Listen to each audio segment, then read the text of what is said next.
சுமார் 2000 பிசிஇ காலகட்டத்தில் இந்தியாவில் இருந்த ஒரு நாகரிகம் தான் சிந்து சமவெளி நாகரிகம். கிட்டத்தட்ட ஒய்ஃபை, மொபைல் எதுவுமே இல்லாமல் வார்னா என்னன்னே தெரியாமல் அந்த மக்கள் அமைதியாக வாழ்ந்துக்கிட்டு இருந்தாங்க.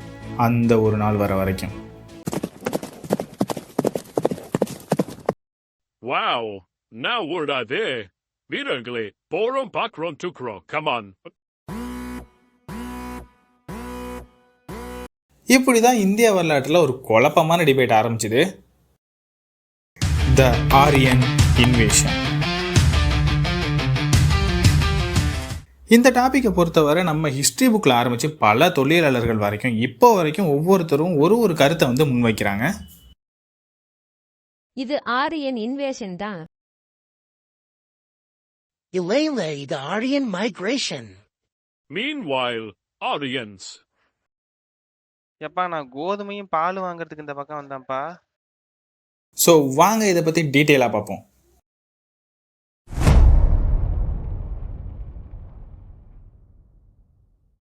ஆரியர்கள் வருகைக்கு முன்னால் இந்தியாவில் இருந்த ஒரு பழம்பெரும் நாகரிகம் தான் சிந்து சமவெளி நாகரிகம். இது ஆன்ஷியன்ட் இந்தியாவில் இருந்த one of the most advance society அப்படின்னு சொல்லலாம். இந்த நாகரிகத்தில் இருந்த 2 முக்கியமான நகரங்கள், ஒன்று மொஹஞ்சதாரோ, இன்னொன்று ஹரப்பா. இந்த நகரங்கள் கிட்டத்தட்ட அந்த காலத்திலே ஒரு வெல் பிளானடு சிட்டிஸாக இருந்திருக்கு. வணிகம், நகை, மருத்துவம், எழுத்து எல்லாமே இந்த சிட்டிஸில் இருந்திருக்கு. இன்னும் தெளிவாக சொல்லணும்னா மொஹஞ்சதாரோவில் பாத்ரூம் இருந்திருக்கு, டாய்லெட் இருந்திருக்கு. அதாவது இப்போ உள்ள இன்டர்நெட், கரண்ட் தவிர எல்லாமே இருந்திருக்கு. அண்ட் ரொம்ப முக்கியமாக ஒரு பெஸ்ட்டான ட்ரைனேஜ் சிஸ்டம், அதாவது தண்ணீர் வடிகால் அமைப்பு இருந்திருக்கு. இப்போ இருக்கிற சிட்டிலே இதெல்லாம் ஒழுங்காக இருக்கிறது இல்லை. அந்த காலத்தில் எப்படி இதெல்லாம் பண்ணியிருப்பாங்க? Taxi, taxi, boat taxi, boat taxi. இப்படி எல்லா வசதிகளோடையும் அவங்க தான் உண்டு தான் வேலை உண்டுன்னு ரொம்ப அமைதியான ஒரு வாழ்க்கையை வாழ்ந்துகிட்டு இருந்திருக்காங்க.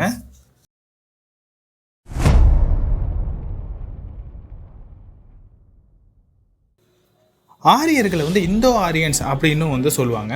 இவங்க சென்ட்ரல் ஆசியாவில் இருந்த இந்தோ ஐரோப்பியர்கள் அப்படிங்கிற ஒரு பெரிய குழுவோட ஒரு பகுதி தான் இந்த ஆரியர்கள்.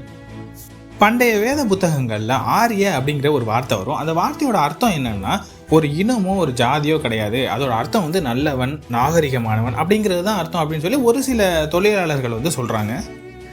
ஆனால் 1800களில் வந்த சில ஐரோப்பிய பண்டிதர்கள் ஆரியர் என்பது ஒரு வெள்ளை நிற போர் வீரர்கள், அவர்கள் குதிரையில் இந்தியாவை கைப்பற்றினாங்க அப்படிங்கிற மாதிரி ஒரு கருத்தை முன் வச்சாங்க. இதுதான் ஆரியன் இன்வேஷன் தியரிக்கு ஸ்டார்டிங் பாயிண்டாகவே இருந்துச்சு அப்படின்னு சொல்லலாம்.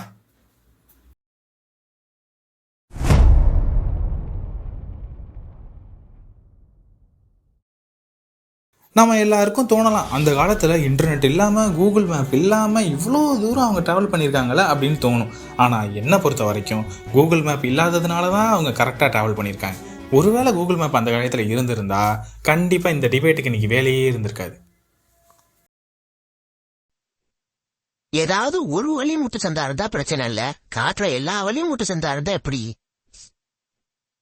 இந்த ஆரியன் இன்வேஷன் கோட்பாடு எப்போ ரொம்ப ஸ்ட்ராங்காக இருந்துச்சுன்னா, 20ஆம் நூற்றாண்டில் மார்டிமர் வீலர் அப்படின்ற ஒரு ஆர்கியாலஜிஸ்ட் என்ன பண்ணாருன்னா, மொஹஞ்சதாரோவில் கிடைச்ச எலும்புகளை அடிப்படையாக வச்சு சிந்து சமவெளி நாகரிகம் ஒரு படையெடுப்பினால தான் அழிஞ்சுது அப்படின்ற கருத்தை இன்னும் ஸ்ட்ராங்காக்குனாரு. இந்தியாவில் பிரிட்டிஷ் ஆட்சியின் போது தான் இந்த ஆரியன் இன்வேஷன் தியரி ரொம்ப பெரிய அளவில் நம்பப்பட்டுச்சு. ஸோ அதுக்கப்புறம் பல வரலாற்று ஆசிரியர்கள் இந்த டாபிக் ஆராய ஆரம்பித்தாங்க. ஸோ இந்த மாதிரி பல ரிசர்ச்சுக்கு அப்புறம் வெளியே வந்த ஒரு தியரி தான் ஆரியன் மைக்ரேஷன்.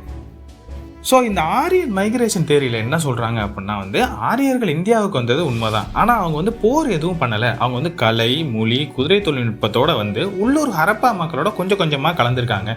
ஸோ இந்த கல்ச்சுரல் மிக்ஸ் தான் பிற்காலத்தில் வேத கலாச்சாரத்துக்கு அடிப்படையாக அமைஞ்சது அப்படின்னு சொல்கிறாங்க.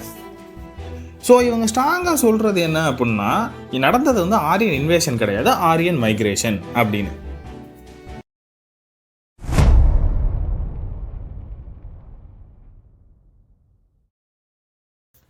ஆரியர் வருகைக்கு அப்புறம் இந்தியாவில் என்னென்ன மாற்றங்கள் ஏற்பட்டுச்சு அப்படின்னு பார்த்தீங்கன்னா, சமஸ்கிருத மொழியோட வளர்ச்சி பெரிதளவில் இருந்துச்சு. அண்ட் வேதங்கள், கீதைகள், அப்புறம் வேத மதம் உருவாக கூட இதுவே ஒரு அடித்தளமாக இருந்துச்சு அப்படின்னு சொல்கிறாங்க. அண்ட் ரொம்ப முக்கியமான ஒரு சமூக மாற்றம் என்ன அப்படின்னா, வர்ண அமைப்பு.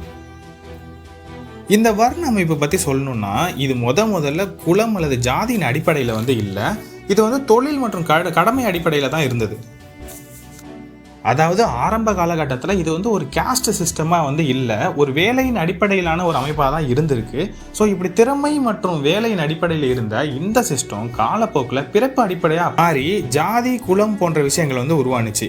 இது வந்து வேத காலத்தில் இல்லை, இது வந்து மத்திய கால இந்திய வரலாற்றில் உருவான ஒரு மாற்றம் தான்.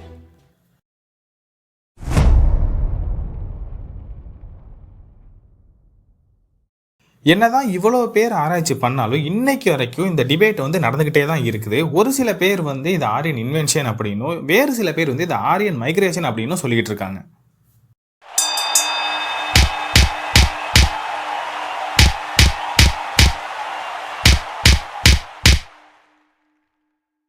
ஆனால் பெரிதளவில் நம்பப்படுற ஒரு தியரி என்னன்னா ஆரியன் மைக்ரேஷன் அப்படிங்கிற தியரி தான். ஏன்னா அவ்வளோ பெரிய போர் நடந்ததுக்கான எந்தவித ஆதாரமுமே வந்து சிந்து சமவெளி நகரங்களில் கிடைக்கல.